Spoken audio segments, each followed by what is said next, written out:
गुप्त विद्या चैनल में आपका स्वागत है। आज के इस वीडियो में हम मन की चमत्कारी शक्ति मैनिफेस्टेशन पावर के ऊपर चर्चा करेंगे। ये विषय उन साधकों के लिए और सामान्य जन के लिए भी बहुत महत्वपूर्ण है। आज पूरी दुनिया में इसकी चर्चा हो रही है और ये सच में इतना ज़रूरी है। जीवन का कोई भी आयाम हो, अपने सफलता के लिए और जो आप पाना चाहते हैं उस चीज़ की उपलब्धि के लिए ये बेहद ज़रूरी है।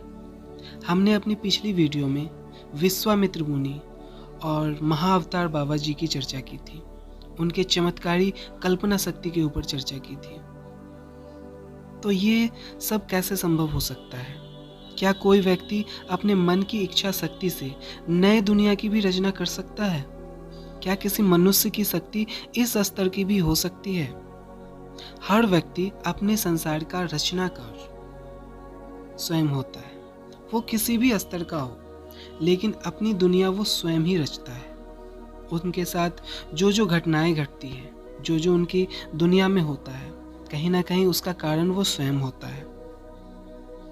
हमारे मन के अंदर इतनी क्षमता होती है कि वो जो चाहे उसे घटित कर सकता है।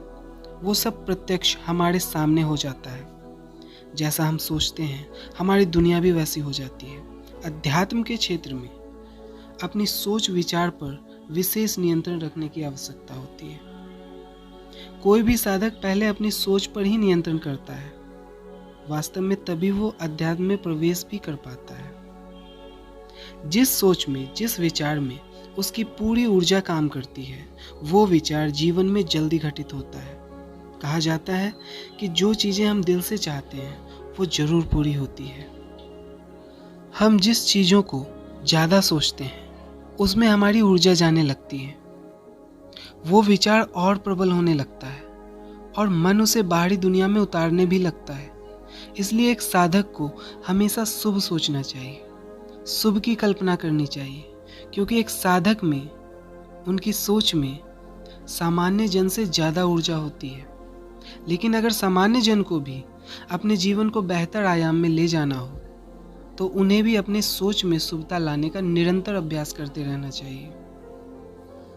हम चाहते तो बहुत कुछ पाने की है, जीवन में बहुत बड़ा करने की है, पर हमेशा क्रोध और घृणा के भावनाओं से भरे रहते हैं, आत्मग्लानि से भरे रहते हैं। एक साधक को तो आत्मग्लानि से भरना बिल्कुल वर्जित है, नहीं तो वो अपनी साधनाओं में कभी सफलता नहीं पा सकेगा। एक साधक को कभी भी अपना धैर्य और आत्मविश्वास नहीं छोड़ना चाहिए, क्योंकि ये जैसे टूटी, उनकी साधना उसी वक्त टूट गई। बहुत ऐसी साधनाएं होती हैं जो कड़ी इच्छा शक्ति और कड़े आत्मविश्वास पर ही सिद्ध होती है, क्योंकि बहुत ऐसी साधनाएं हैं जैसे कुछ तामसिक समसानिक साधनाएं, उनमें अगर इच्छा शक्ति प्रबल नहीं हुई तो साधक की जान भी जा सकती है। उन साधनाओं में डर, भय और गलतियों का कोई स्थान नहीं होता। कमजोर मन वाले साधक, कमजोर इच्छा शक्ति वाले साधक ऐसी साधनाओं को कभी सफल नहीं कर पाते। वो साधना सफल होगी तो होगी, बस, और कुछ नहीं। इसके अलावा एक साधक के मन में कुछ नहीं आता। यही सोच एक सामान्य व्यक्ति को भी सूरमा बना देती है, चाहे वो कोई साधक हो या सांसारिक मनुष्य। इसी इच्छा शक्ति के दम पर, इसी कल्पना शक्ति के दम पर वो अपने जीवन को सफल बनाता है। विश्वामित्र मुनि की बात करें तो पहले वो एक राजा थे। संसार में उन्होंने हर चीज जीत लिया था, पा लिया था। उनकी इच्छा शक्ति पहले से ही इतनी प्रबल थी, पर उन्होंने जैसे ये जाना, उन्हें जैसे ये पता चला कि इन संसारिक वस्तुओं से भी परे कुछ है, संसार के राजा बनने से भी कुछ ऊपर है, कुछ ज्यादा है, तब वे उस मार्ग को आगे बढ़े और अपनी इच्छा शक्ति के दम पर ही उन्होंने उस क्षेत्र में भी अपना अधिकार प्राप्त किया। नए स्वर्ग और नए नर्क, नई धरती, नई सृष्टि की रचना करके ब्रह्म ऋषि बने। तो ये है हमारे ऋषि मुनियों की कल्पना शक्ति, उनका तपोबल, उनका मनोबल। कोई भी चीज पहले हमारी सोच में घटती है, फिर वो आपके जीवन में भी घटने लगती है।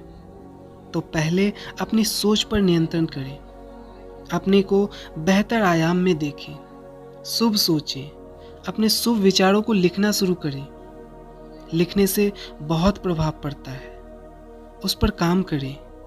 जिस तरह से मंत्रों की शक्ति निरंतर जप करने से बढ़ती चली जाती है, उसी तरह से सही सोच की शक्ति निरंतर सही सोच रखने से बढ़ती चली जाती है।